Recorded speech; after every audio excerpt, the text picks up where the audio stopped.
तो आज का हमारा टॉपिक है डाइमराइजेशन या फिर पॉलीमराइजेशन। तो डाइमराइजेशन या फिर पॉलीमराइजेशन जो होता है वो दो तरीके के बॉन्ड्स में शो होता है। ठीक है, तो पहला जो होता है उसको हम लोग कहते हैं three centre two electron bond. Okay, और दूसरा जो होता है वो होता है three centre for electron bond. अब इसको एक एक करके देखते हैं कि ये होता क्या है।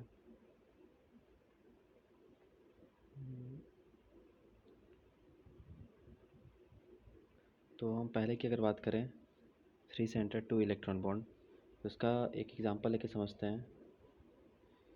एग्जांपल लेते हैं हम लोग डाइबोरेन P2H6।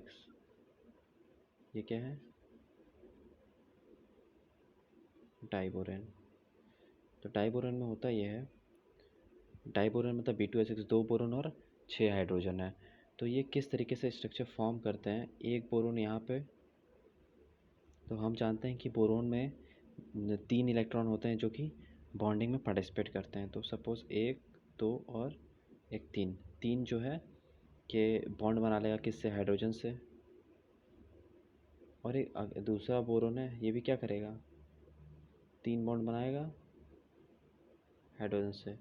तो अब ये B2H6 तो हो गया। अब इसमें होता ये है, जो बोरोन और हाइड्रोजन है इसके बीच में भी बॉन्ड बनता है। अब ये बॉन्ड बनता है किस वजह से? हम जानते हैं कि यहाँ पे एक हाइड्रोजन का इलेक्ट्रॉन होगा और एक बोरोन का, और यहाँ पे भी एक बोरोन का और एक हाइड्रोजन का। तो जो बोरोन और हाइड्रोजन के इलेक्ट्रॉन्स हैं, ये इलेक्ट्रॉन्स केवल बोरोन और हाइड्रोजन के बीच में नहीं होते हैं। ये जो दो इलेक्ट्रॉन हैं वो क्या होते हैं, ये जो 3 हमारे एटम्स हैं, ये 3 एटम इधर से और इधर के 3 एटम्स, इनके बीच में सपोज़ ये ऊपर वाला जो है इसको हम ए बोल देते हैं और जो नीचे वाला है उसको बी बोल देते हैं। तो जो ए के बीच में क्या हुआ, ए मतलब ये बी जो ऊपर वाले हैं, इनके बीच में ये दो इलेक्ट्रॉन्स जो है ना, ये दोनों इलेक्ट्रॉन्स क्या होते हैं, ऑसिलेट करते रहते हैं, मतलब घूमते रहते हैं इधर से उधर। तो होता ये है कि बी के बीच में ये दोनों इलेक्ट्रॉन ऑसिलेट करते रहते हैं, सिमिलरली ऊपर भी और सिमिलरली नीचे भी। जिनकी वजह से होता है ये बनाना जैसा स्ट्रक्चर बनाता है। ये जो स्ट्रक्चर बन रहा है ना, एक बनाना जैसा शेप लेता है, जिसकी वजह से इसको क्या बोलते हैं, हम बनाना बॉन्ड भी कहते हैं। इसको हम लोग बनाना बॉन्ड के नाम से भी जानते हैं। इसका दूसरा नाम क्या है, बनाना बॉन्ड, बनाना बॉन्ड। या फिर इसको, ये किसका था, थ्री सेंटर और 2 इलेक्ट्रॉन बॉन्ड। अब इसको थ्री सेंटर 2 इलेक्ट्रॉन बॉन्ड क्यों कहते हैं ये भी देख लेते हैं। थ्री सेंटर 2 इलेक्ट्रॉन, तो ये जो बनाना हमारा है, इस बनाना में क्या है, 3 सेंटर किसको बोला जा रहा है, ये जो तीनों एटम है ना, इन तीनों एटम्स को हम लोग क्या रिप्रेजेंट करते हैं, एज अ 3 सेंटर रिप्रेजेंट करते हैं। ये बोरोन को, इस हाइड्रोजन को, इस बोरोन को। ये क्या है, एक बनाना में 3 एटम आ रहे हैं, इस वजह से हम लोग इसको क्या बोलेंगे, थ्री सेंटर्ड। और ये जो 2 इलेक्ट्रॉन है, ये इलेक्ट्रॉन है, सी नहीं है। अब 2 इलेक्ट्रॉन क्यों बोला जा रहा है, 2 इलेक्ट्रॉन इस वजह से बोला जा रहा है क्योंकि इसमें हम लोग देख सकते हैं कि ये जो 2 इलेक्ट्रॉन है, ये दोनों इलेक्ट्रॉन ही क्या हो रहे हैं, ये दोनों इलेक्ट्रॉन ही जो है ऑसिलेट कर रहे हैं इस बनाना के बीच में। तो जो बनाना के बीच में 3 एटम है वो 3 सेंटर, और 2 इलेक्ट्रॉन जो ऑसिलेट कर रहा है इसलिए 2 इलेक्ट्रॉन। तो 3 सेंटर 2 इलेक्ट्रॉन बॉन्ड भी इसको बोला जाता है। तो ये जो 3 सेंटर 2 इलेक्ट्रॉन बॉन्ड है, ये कितने पाए जाते हैं, तो हम लोग बोलेंगे कि 2 पाए जाते हैं। इसमें बनाना बॉन्ड में या फिर B2H6 में कितने 3 सेंटर 2 इलेक्ट्रॉन बॉन्ड पाए जाते हैं, तो 2 पाए जाते हैं।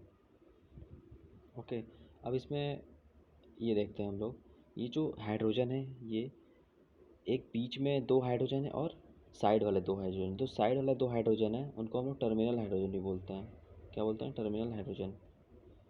सिमिलरली इधर भी क्या बोलेंगे इसको, terminal hydrogen, terminal hydrogen. Okay,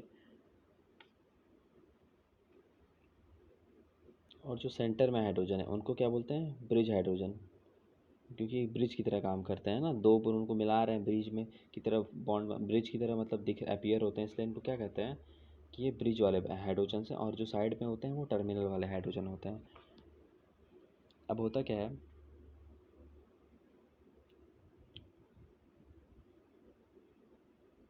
कि इनका अगर हम हाइब्रिडाइजेशन देखें, तो हम जानते हैं कि जो हमारा BH3 का हाइब्रिडाइजेशन होता है वो क्या होता है। BH3 का अगर हम हाइब्रिडाइजेशन करें BH3 नॉर्मली, तो बोरोन तो 3 बॉन्ड बना रहा है, तो 3 बॉन्ड के लिए क्या हो जाता है sp2। लेकिन BH3 में जो बोरोन होता है उसका हाइब्रिडाइजेशन क्या हो जाता है sp3। क्यों? क्योंकि इसमें 3 बॉन्ड बनता है, एक नीचे एक इधर और एक इधर भी बॉन्ड जैसा फॉर्मेशन होता है, जिसकी वजह से क्या हो जाता है इसका हाइब्रिडेशन sp3। तो B2H6 में बोरोन का हाइड्रोजन sp3 और नॉर्मल BH3 में क्या हो जाता है sp2। तो इसमें भी क्या होगा sp3 और sp2। ये इंपॉर्टेंट है। अब इसका हम लोग देख लेते हैं कि इसमें बॉन्ड लेंथ क्या होता है और इनका जो बॉन्ड एंगल होता है वो क्या होता है। तो अगर हम बात करें इसके स्ट्रक्चर की, नीचे बना देते हैं स्ट्रक्चर।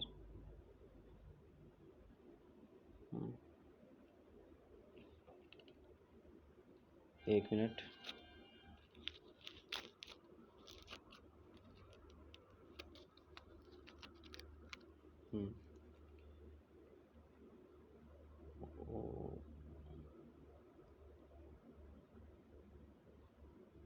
हाँ, तो ये हमारा बोरोन है, ये हम B2H6 ही बना रहे हैं अभी, और ये दूसरा बोरोन है। हाँ, अब ये किससे हाइड्रोजन से जुड़े हुए हैं, हाइड्रोजन से जुड़े हुए हैं। एक हाइड्रोजन ऊपर एक नीचे, इधर भी सिमिलरली वैसे ही। अब ये हमारे जो हैं ये सारे जो एटम्स हैं ये एक प्लेन में आते हैं, मतलब सेम प्लेन में पाए जाते हैं। लेकिन ये जो हाइड्रोजन ब्रिज वाला हाइड्रोजन होता है ये सारे क्या हैं, पहले ये देखते हैं, ये सारे क्या हैं हमारे सेम उसमें पाए जाते हैं, हमारे सेम प्लेन में पाए जाते हैं। ओके, ये जितने भी ये सारे किस में पाए जाते हैं, सेम प्लेन में पाए जाते हैं। जैसे मान लेते हैं हमारे जो कॉपी का प्लेन है उस प्लेन में ये सारे पाए जाते हैं। तो जो ऊपर के साइड में पाया जाएगा वो क्या पाया जाएगा, ये ब्रिज वाला हाइड्रोजन। ये ब्रिज वाला जो हाइड्रोजन है ये कहाँ पाया जाता है, ऊपर। और सिमिलरली इधर जो एक ब्रिज हाइड्रोजन रहेगा ये नीचे।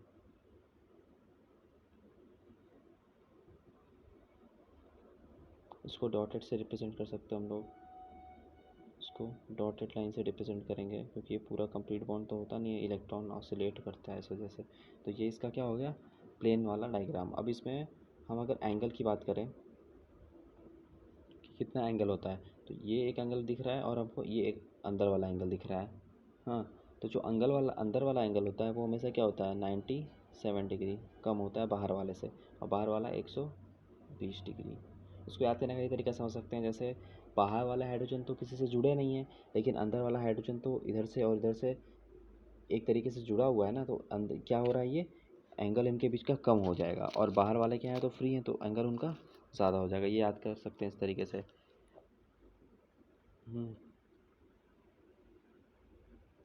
तो ये हमारा क्या था, इसी को हम लोग बनाना बॉन्ड बोलते हैं या फिर 3 सेंटर 2 इलेक्ट्रॉन बॉन्ड बोलते हैं।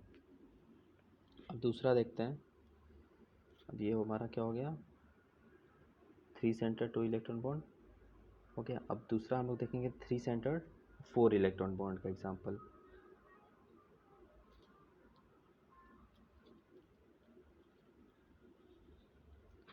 दूसरा क्या देखेंगे, 3 centre 4 electron bond. Okay,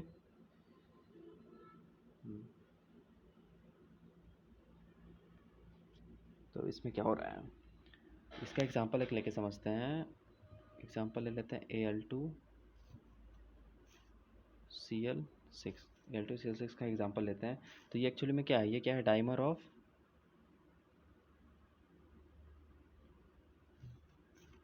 AlCl3। AlCl3 को 2 बार जोड़ देंगे तो क्या बनेगा, Al2Cl6 ही बनेगा ना। तो अब ये जो है AlCl3 के फॉर्म में नहीं पाया जाता, ये नेचर में Al2Cl6 ही बनाता है, ये ज़्यादा स्टेबल होता है जिस इस वजह से।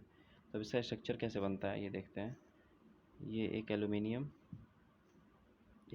से 3 क्लोरीन, तो एक क्लोरीन इधर, एक इधर बन गया। सिमिलरली एक एल्यूमिनियम इधर, तो एक क्लोरीन इधर, एक इधर और एक इधर। अब इसमें हम लोग एक चीज़ नोटिस करेंगे कि हमारा जो एल्यूमिनियम है, एल्यूमिनियम के पास क्या होता है, एम्प्टी ऑर्बिटल्स होते हैं। एम्प्टी ऑर्बिटल्स होते हैं किसका, दोनों दोनों के पास। और ये जो क्लोरीन है, क्लोरीन के पास क्या होता है, लोन पेयर होता है। क्लोरीन के पास क्या होता है, लोन पेयर होता है। तो ये जो लोन पेयर है ये क्या करता है, इस एम्प्टी ऑर्बिटल्स में चला जाता है, यानी कि कह सकते हैं इलेक्ट्रॉन जो है क्लोरीन अपना एल्यूमिनियम को डोनेट कर देता है। अब इसकी वजह से स्ट्रक्चर फाइनल क्या बनता है,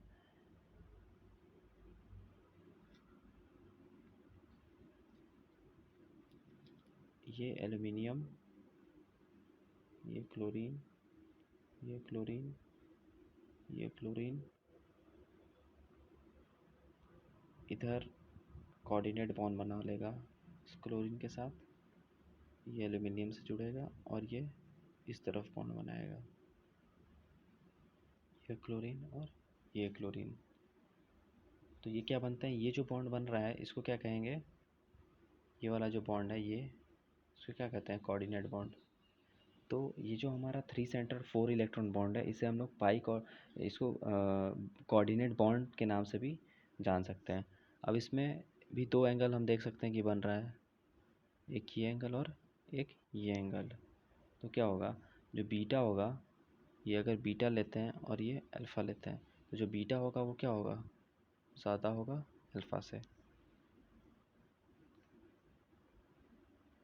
अब इसका हाइब्रिडाइजेशन की अगर हम बात करते हैं तो हाइब्रिडाइजेशन क्या होना चाहिए, एक एल्यूमिनियम में क्या होना चाहिए, ऐसे अगर AlCl3 की बात करेंगे तो AlCl3 का क्या होगा, sp2 होगा, ये sp2 क्यों होगा किसका, AlCl2 का। लेकिन जो AlCl3 का, लेकिन अगर Al2Cl6 में अगर हम लोग एल्यूमिनियम की हाइब्रिडाइजेशन देखेंगे तो ये हाइब्रिडाइजेशन कितनी आती है, sp3 आती है। ओके, ये याद रखना है। तो हम लोग टाइमराइजेशन या पॉलीमराइजेशन पढ़ें, और ये दो तरीके का होता है, 3 सेंटर्ड 2 इलेक्ट्रॉन और या फिर 3 सेंटर्ड 4 इलेक्ट्रॉन।